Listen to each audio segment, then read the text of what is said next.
한 번 구원은 영원한 구원이 아니다. 시리즈 3편입니다. 오늘의 성경 구절은 이렇습니다. 마태복음 7장 21절에서 23절 말씀입니다. 나더러 주여 주여 하는 자마다 천국에 다 들어갈 것이 아니요 다만 하늘에 계신 내 아버지의 뜻대로 행하는 자라야 들어가리라. 그날에 많은 사람이 나더러 이르되 주여 주여 우리가 주의 이름으로 선지자나 노릇하며 주의 이름으로 귀신을 쫓아내며 주의 이름으로 많은 권능을 행치 아니하였나이까 하리니 그때 내가 저희에게 말하되 내가 너희를 도무지 알지 못하니 불법을 행하는 자들아 내게서 떠나가라 하리라. 여러분, 한 번 구원은 영원한 구원이 아닙니다. 오늘 성경 말씀을 요약하면 이렇습니다. 그날, 즉 예수님을 만나는 그날에 많은 사람이 예수님 앞에 섰습니다. 정말 기적과 권능을 행하고 많은 병자들을 고쳤고 예언을 하며 정말 유명한 하나님의 사역자들도 있었습니다. 그런데 그 많은 하나님의 사역자들이 예수님 앞에서 나는 너희를 알지 못한다. 내게서 떠나가라. 꾸짖음을 당하고 천국에서 쫓겨나는 것입니다. 참으로 충격적인 내용이 아닐 수 없습니다. 어떤 사람들은 이 구절을 이렇게 해석합니다. 성령 운동하는 사람들, 은사 운동하는 사람들, 신사도 운동하는 사람들은 잘못된 사람들이고 예수님 앞에 섰을 때 거절을 당하고 지옥에 간다고 말입니다. 즉 그들은 거짓 선지자라고 말입니다. 이들이 쫓겨난 것은 예언을 했고 귀신을 쫓아냈고 권능을 행했기 때문에 성경에 어긋나게 행했기 때문에 천국에 들어가지 못한 거라고 말입니다. 저는 이런 잘못된 시각과 해석에 정말로 놀라지 않을 수 없습니다. 어떤 이들은 또한 말합니다.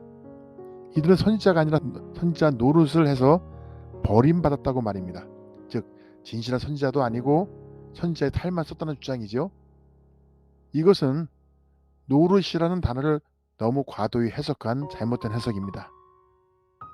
여러분, 성경을 잘 못 읽고 문맥과 전체 내용을 고려하지 않고 성경을 읽으면 이런 엉뚱한 해석들이 나옵니다. 즉 단어의 뜻을 원문이나 여러 영어 성경과 비교하지 않고 노릇이라는 글자에 꽂히면 이런 해석이 나올 수 있는 겁니다. 여러분, 한글 성경에는 노릇이라고 표현했지 영어 성경에서는 이렇게 써 있습니다. 우리가 주의 이름으로 예언하지 않았습니까? 이것을 선지자 노릇이라고 번역한 것입니다.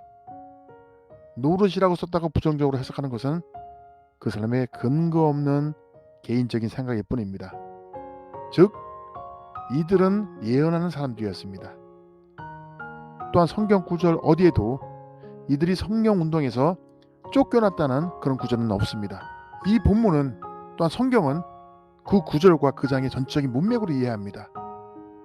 문맥으로 이해하지 않으면 엉뚱한 해석들이 나오고 엉뚱한 주장들이 나오는 겁니다.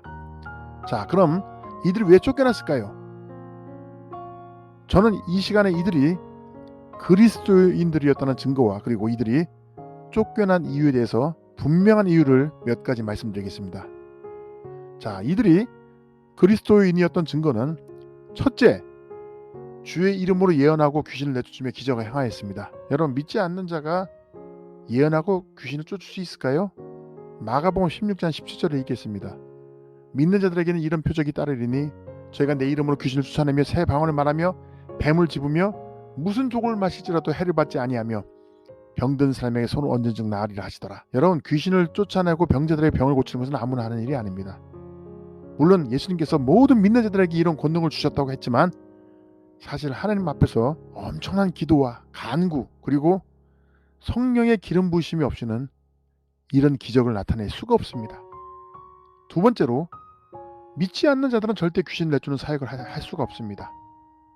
여러분, 사도행전 19장에서 바울이 에베소에서 전도할 때였습니다. 거기 사는 유대인의 제사장 스게와의 7 아들이 바울이 하는 것을 흉내내서 귀신 들린 자를 데려다 놓고 귀신을 쫓아내려고 했습니다. 그때 귀신은 말합니다. 내가 예수도 알고 바울도 알거니와 도대체 너희는 누구냐? 이 7 아들은 귀신 들린 자에게 개망신을 당했습니다.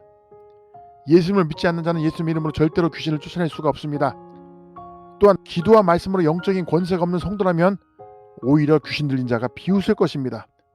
저는 이런 상황을 많이 목격했습니다.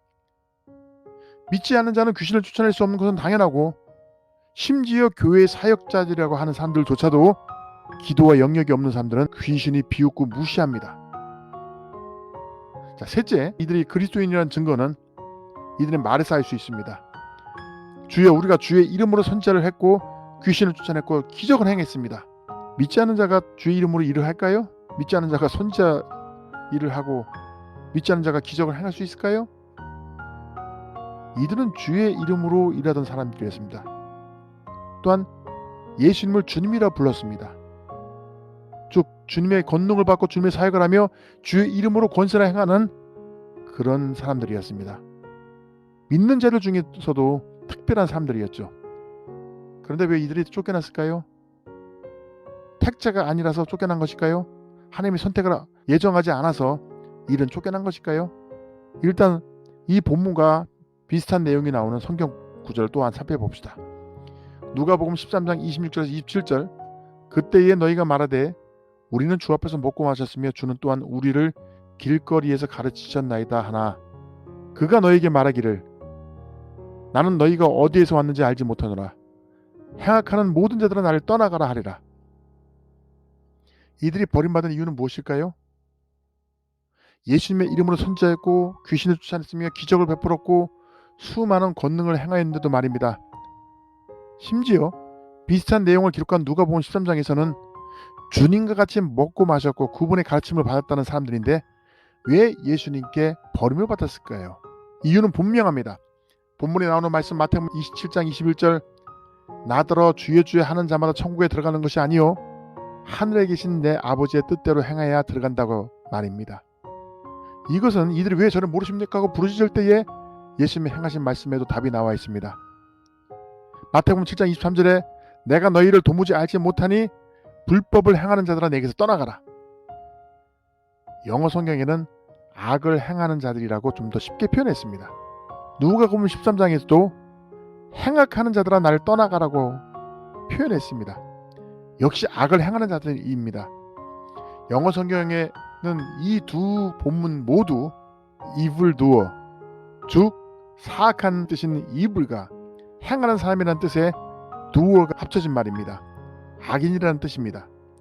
그럼 주의 이름으로 선지자 노릇한 게, 귀신을 쫓아낸 게 예수님의 이름으로 많은 권능을 행한 것이 악을 행했다는 말입니까?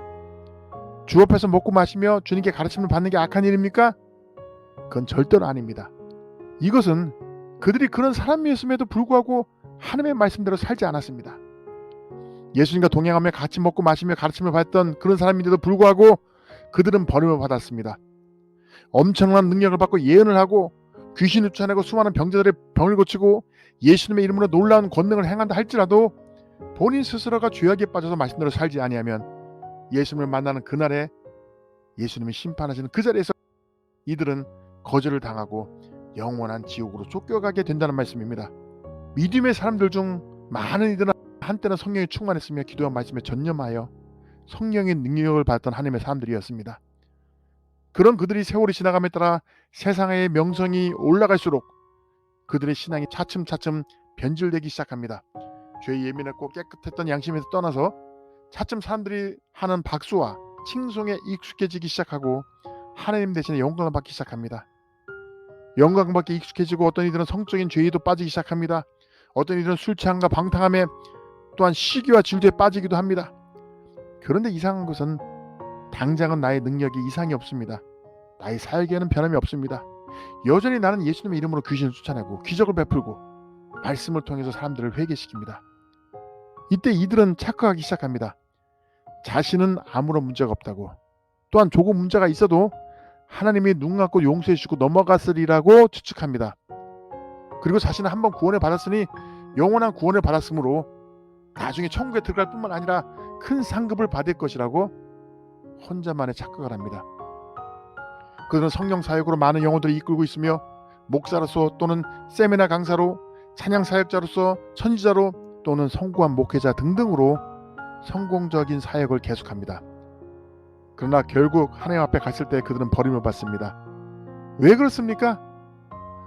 아무리 엄청난 권세를 가진 자라도, 엄청난 능력을 받았다 할지라도, 예언하는 능력이 있어서 모든 비밀과 모든 지식을 알더라도 또는 세계 최고의 교회를 가졌다 할지라도 자신이 말씀대로 변하지 않고 순종하지 않으면 그 사람은 쓰이고도 버림받는 것입니다.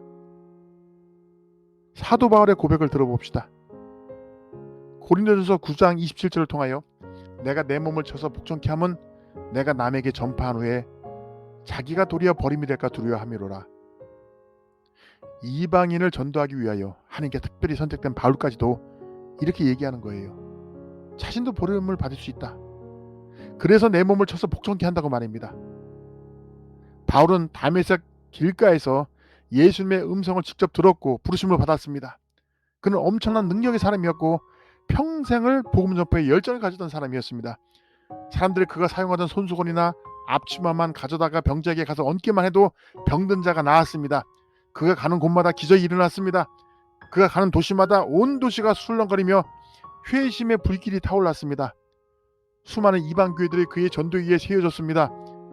심지어는 그는 3층 천, 즉 천국을 직접 방문하여 영적인 세계를 방문하고 왔습니다.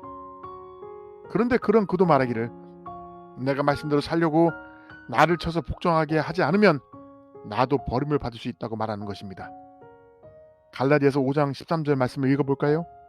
형제들아 너희가 자유를 위하여 부르심을 입었으나 그러나 그 자유를 육체의 기회를 삼지 말고 오직 사랑으로 서로 종노를 하라. 갈라디아서 5장 19절에 육체의 일은 분명하니 곧 음행과 더러운 것과 호색과 우상숭배와 술수와 원수를 맺는 것과 분쟁과 시기와 분냄과 당짓는 것과 불리함과 이단과 투기와 술취함과 방탕함과 또 그와 같은 것들이라. 전에 너희에게 경계한 것 같이 경계하노니 이런 일을 하는 자들은 하나님 나라를 유업으로 받지 못할 것이요. 여러분은 어떻게 사십니까? 이 갈라디아서는 사도 바울이 여러 교회들, 즉 하나님의 자녀들에게 쓴 글입니다. 믿는 자들에게 쓴 글이라는 것입니다. 그는 믿는 자들에게 이렇게 선언합니다. 너희가 육체의 일을 따라가면 하나님의 나라를 유업으로 받지 못할 것이다. 네가 예수 그리스도의 이름으로 엄청난 권능을 행한다 할지라도 네가 그리스도의 말씀을 순종하지 않으면 너는 버림받는 사람이다. 이 말입니다. 특별히 교만은 멸망의 선봉입니다. 그 하나님의 신실한 사역자 바울에게도 하나님은 교만하지 않게 하려고 육체의 병을 주셨습니다. 이 병 때문에 그는 더욱 자신의 연약함을 깨달았고 연약함으로 하나님께 수시로 부르짖었습니다. 그러므로 그는 더욱 겸손해질 수 있었습니다. 여러분, 하나님의 은사와 부르심에는 후회함이 없습니다. 사역자가 잘못되더라도 하나님은 그 직책을 바로 박탈하지 않으십니다.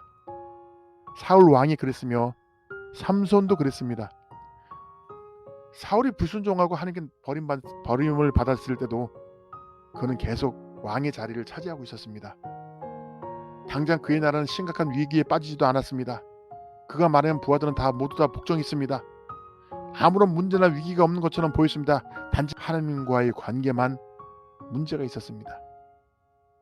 삼손은 이방 여인, 음탕한 여인이었던 드릴라에게 빠져 있을 때도 성령의 역사하심을 종종 체험하였습니다. 그는 여전히 초인적인 힘을 가지고 있었고 성령의 감동으로 블레셋 사람들을 무찌르는 기적을 행하곤 했습니다. 그러나 그는 결국 죽음의 길로 갔습니다. 비참한 최후를 맞이합니다. 회중 앞에서 인기 있는 말씀 사역자, 목사들, 찬양하는 사역자들, 집회 인도자들 특별히 근신하여 정신 차려야 합니다. 당장은 문제가 없어 보입니다. 내가 은밀하게 방탕하게 살지라도, 내가 은밀하게 죄악을 저지르고 있을지라도 아무런 문제가 없어 보입니다. 나의 사역은 건재해 보입니다.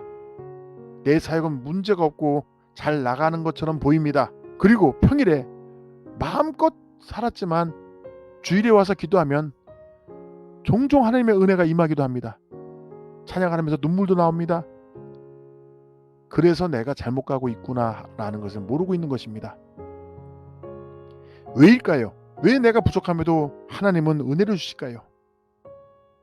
그것은 나에게 깨달음을 주시고 회개의 기회를 주시려고 은혜를 주시고, 또한 내가 사역하는 나의 앞에 있는 청중과 구원받을 자들을 위하여 하나님이 내가 부족함에도 불구하고 능력을 주시는 것입니다.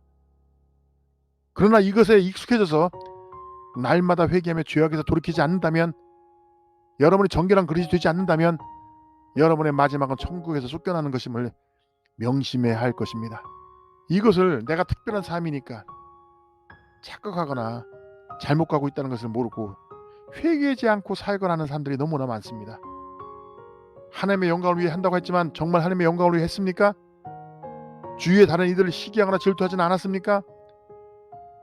그리스도 안에서 다른 사람들이 잘 되는 것을 보면서 배협하거나 이들의 인기를 질투하고 슬퍼하지 않았습니까? 오늘도 나는 육체의 욕심을 따라가지 않고 성령을 쫓는 자입니까? 또한 이렇게 은사와 능력을 많이 받은 자들도 주님의 말씀대로 살지 않는다면 결국 버림을 받는데, 하물며 그들과 비교해서 평범한 우리들, 그들만큼 많은 능력을 받지도 못했던 우리들, 그런 우리들은 얼마나 더 하나님께 기도하며 순종하며 살아야 할까요? 성경은 천지가 없어져도 율법의 1.1억도 없어지지 않는다고 했습니다. 100억 년, 200억 년, 수백억 년이 지나도 우주가 없어진다고 해도 하나님의 말씀은 결코 없어지지 않고 다 이루어집니다. 이 본문은 천지를 창조하신 하나님이시며 또한 성부 하나님의 아들이신 예수님이 직접 말씀하셨습니다. 그렇다면 오늘 이 본문이 또한 이루어지지 않겠습니까? 누구에게나 예외는 없습니다.